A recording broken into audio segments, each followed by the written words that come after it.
Friends, smart education academy के daily lecture में आप सभी का स्वागत है। देखिए, आज सैटरडे है और सैटरडे को हम लोग एथिक्स का क्वेश्चन डिस्कस करते हैं। तो अपने उसी शेड्यूल में आज हम लोग एथिक्स के एक क्वेश्चन को डिस्कस करेंगे। देखिए, क्वेश्चन क्या है कि मैक्स वेबर ने कहा था, जिस प्रकार के नैतिक प्रतिमानों को हम व्यक्तिगत अंतरात्मा के मामले पर लागू करते हैं, उस प्रकार के नैतिक प्रतिमानों को लोक प्रशासन पर लागू करना समझदारी नहीं है। इस बात को समझ लेना महत्वपूर्ण है कि हो सकता है कि राज्य के अधिकारी तंत्र के पास अपनी स्वयं की स्वतंत्र अधिकारी तंत्रीय नैतिकता हो। इस कथन का समालोचना पूर्वक विश्लेषण कीजिए। तो यहाँ पर मैक्स वेबर का एक सेंटेंस दिया गया है और इस सेंटेंस को आपको क्रिटिकली एनालाइज करना है या इसका समालोचना पूर्वक विश्लेषण करना है। अब देखिए, यहाँ पर यह जरूरी नहीं है कि आपने मैक्स वेबर को पूरा पढ़ा हो। यहाँ पर बस इतना आपको करना होगा कि यहाँ पर जो सेंटेंस दिया गया है, आप उसके अर्थ को समझिए और फिर जो अर्थ इस सेंटेंस का निकल रहा है उसकी आप समालोचना करिए। देखिए, क्वेश्चन को थोड़ा सा समझते हैं। तो मैक्स वेबर क्या कह रहे हैं कि जो आपके व्यक्तिगत जीवन के नैतिक प्रतिमान हैं, यानी कि आपकी जो पर्सनल लाइफ में जो आपकी एथिक्स है, उसको लोक प्रशासन पर लागू मत करिए। यानी कि देखिए, हमारे जो निजी जीवन होता है उसमें हमारी एक नैतिकता की अवधारणा होती है, कुछ हमारे मोरल्स होते हैं, कुछ हमारे एथिकल वैल्यूज होती हैं। लेकिन ये जो हमारा निजी जीवन का मोरल्स है, यानी कि निजी जीवन में जो हमारी नैतिकता है, इसको लोक प्रशासन पर लागू नहीं किया जाना चाहिए। और इस बात को समझ लेना महत्वपूर्ण है कि हो सकता है कि राज्य के अधिकारी तंत्र के पास अपनी स्वयं की स्वतंत्र अधिकारी तंत्रीय नैतिकता हो। यानी कि आपको ये नहीं सोचना चाहिए कि जो आपकी पर्सनल एथिक्स है वही ब्यूरोक्रेसी पे लागू हो जाएगी, वही लोक प्रशासन में लागू हो जाएगी। इस बात की भी संभावना है कि जो अधिकारी तंत्र है, यानी कि जो ब्यूरोक्रेसी है, उसकी अपनी एक एथिक्स हो, यानी कि जो आपकी एथिक्स है, हो सकता है उससे अलग एथिक्स हो। लेकिन इसके बाद भी जो अधिकारी तंत्र है उसकी अपनी एथिक्स या अपनी नैतिकता हो सकती है। और हो सकता है कि जिन परिस्थितियों में अधिकारी तंत्र काम करता है, जिन परिस्थितियों में ब्यूरोक्रेसी काम करती है, उसमें यही ज्यादा अच्छा हो कि आप उस नैतिकता को माने जो अधिकारी तंत्रीय नैतिकता है, यानी कि जो ब्यूरोक्रेसी की नैतिकता है, ना कि आप अपनी जो खुद की नैतिकता है उसको जो है लागू करने की कोशिश करें।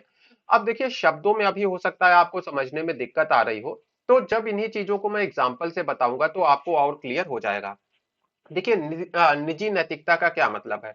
आप जिस समाज में रहते हैं उस समाज से आप कुछ नैतिकता को सीखते हैं। जैसे कि अलग अलग, मान लीजिए भौगोलिक परिस्थितियों की ही बात करें, तो एक व्यक्ति जो ध्रुवीय प्रदेश में रहता है या लेह में रहता है, ऐसी जगहों पे बहुत शीतल जो स्थानों पे रह रहा है व्यक्ति, उसके लिए नैतिकता के मापदंड अलग होंगे, उसके समाज के नियम अलग होंगे, हर चीज अलग होगी। वहीं पे एक व्यक्ति जो मैदानी क्षेत्रों में रह रहा है, उसके लिए जो नैतिकता है वो अलग होगी। और वैसे ही एक व्यक्ति जो समुद्र के किनारे रहता है उसके लिए नैतिकता अलग होगी। अब देखिए, जो कृषि प्रदेश है वहां पे हो सकता है बहुत सारे लोग वेजिटेरियन हो, उनका मानना हो कि किसी भी जीव की हत्या करना अनैतिक है। वहीं पे जो लोग पहाड़ी क्षेत्रों में रहते हैं जहाँ पे कृषि करना आसान नहीं है, या फिर वो लोग जो समुद्र के किनारे वगैरह पे रहते हैं, तो इन लोगों की नैतिकता के अंदर जो कह लीजिए जो अलग अलग नॉन वेजिटेरियन जो भोजन है, वो इन लोगों की नैतिकता के अंतर्गत आता होगा। तो हर व्यक्ति की जो नैतिकता है उसकी परिस्थितियों के हिसाब से बदलती रहती है।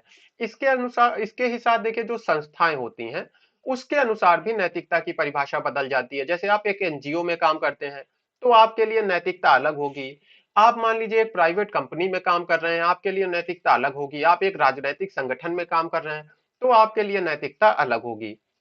इसी तरह से अगर आप ब्यूरोक्रेसी में काम कर रहे हैं तो आपकी नैतिकता अलग होगी। ब्यूरोक्रेसी में नैतिकता का मतलब क्या होगा आपके लिए कि आपको पहली बात तो है जो नियम और कानून है, जो रूल एंड रेगुलेशन है, उसका आपको कड़ाई से पालन करना पड़ेगा। क्योंकि ब्यूरोक्रेसी को इसीलिए बैठाला गया है कि नियम और कानूनों को वो नियम और कानूनों के हिसाब से वो कार्य करे। जो नीतियों का अनुपालन है वो उसका कह लीजिए जो नीतियों का अनुपालन है उसको नियम और कानून के हिसाब से किया जाए। इसी के लिए पूरी की पूरी ब्यूरोक्रेसी की रचना हुई है। इसके साथ ही देखिए, दूसरा जो कह लीजिए ब्यूरोक्रेसी का एक काम होगा वो होगा कि जो सीनियर्स ऑर्डर दे रहे हैं उसको फॉलो किया जाए। अब देखिए, निजी जीवन में हो सकता है आपका मानना हो कि जो चीजें मुझे सही नहीं लगती हैं मैं उनका पालन नहीं करूंगा। निजी जीवन में ऐसा बहुत लोग मानते हैं, जैसे कि कहा जाता है कि सुन सबकी लो, पर करो मन की। लेकिन जब आप ब्यूरोक्रेसी में हैं तो आप ऐसा नहीं कर सकते हैं। जो आपको ऑर्डर आए हैं, सरकार की तरफ से जो नीति आई है, उसको आपको लागू करना ही होगा।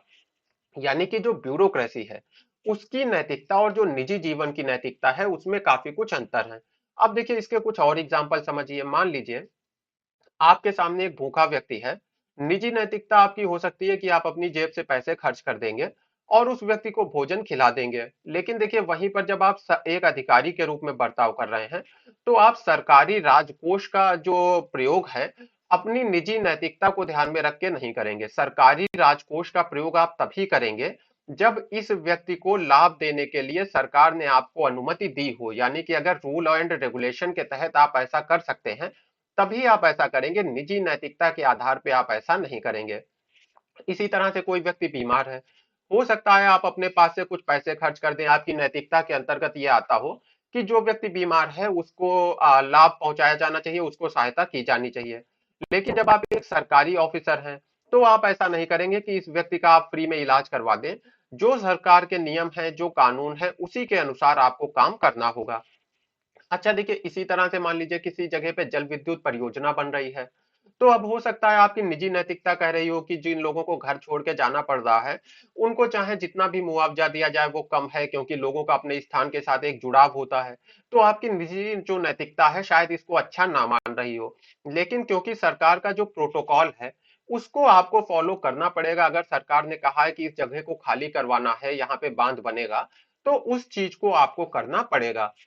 यानी कि चाहे जो भी परिस्थितियां हो, उसमें आपको निजी नैतिकता के ऊपर जो ब्यूरोक्रेटिक मोरालिटी है, उसको स्थान देना पड़ेगा। यानी कि जो आपका ब्यूरोक्रेसी की जो अधिकारी तंत्रीय नैतिकता है, इसको आपको अधिक स्थान देना पड़ेगा और जो पर्सनल एथिक्स है, उसको आपको पीछे रखना होगा। लेकिन देखिए कई बार क्या होता है, या कह लीजिए कि इसका मतलब ये भी नहीं है कि पर्सनल जो आपकी एथिक्स है, जो आपका निजी कह लीजिए जो आपकी निजी नैतिकता है, उसका कोई योगदान नहीं है। ऐसा नहीं होता है। देखिए इस चीज को भी समझते हैं थोड़ा सा।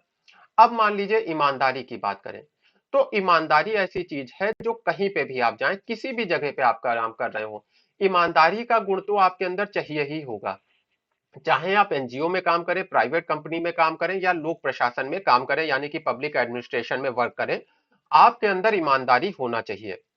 जैसे कि अगर हम लोग अशोक खेमका की बात करें, अब देखिए क्या है कि अशोक खेमका ने बहुत सारे दबाव सहे हैं, बहुत बार इनका ट्रांसफर हुआ है, लेकिन उसके बाद भी जो इनकी ये पर्सनल एथिक्स है, ईमानदारी, इससे ये नहीं हटे हैं। और जो पर्सनल एथिक्स है इनकी ईमानदारी, इसकी जो डिमांड है वो लोक प्रशासन में भी है। यानी कि चाहे आप पब्लिक एडमिनिस्ट्रेशन में हो और आप चाहे निजी जीवन में हो, ईमानदार होना आपका बहुत ज्यादा जरूरी है। इसी तरह से सत्यनिष्ठा की बात अगर हम लोग करें, तो सत्यनिष्ठा भी एक ऐसा गुण है जो सिविल सर्वेंट के अंदर होना ही चाहिए। अगर कह लीजिए सिविल सर्वेंट किसी भी परिस्थिति में है, उसके अंदर सत्यनिष्ठा, ईमानदारी, ये गुण होना ही चाहिए। भले ही देखिए उसको कुछ ऑर्डर दिया भी जा रहा है जिसके अंतर्गत उससे बेईमानी करने को कहा जा रहा है, उसके बाद भी जो एक कह लीजिए कि निजी नैतिकता है, उसमें जो व्यक्ति मजबूत है, वो कभी भी गलत तरीकों को फॉलो नहीं करेगा। जैसे आप अशोक खेमका वगैरह का एग्जाम्पल दे सकते हैं। तो ये फ्रेंड्स आज का हमारा आंसर हो गया।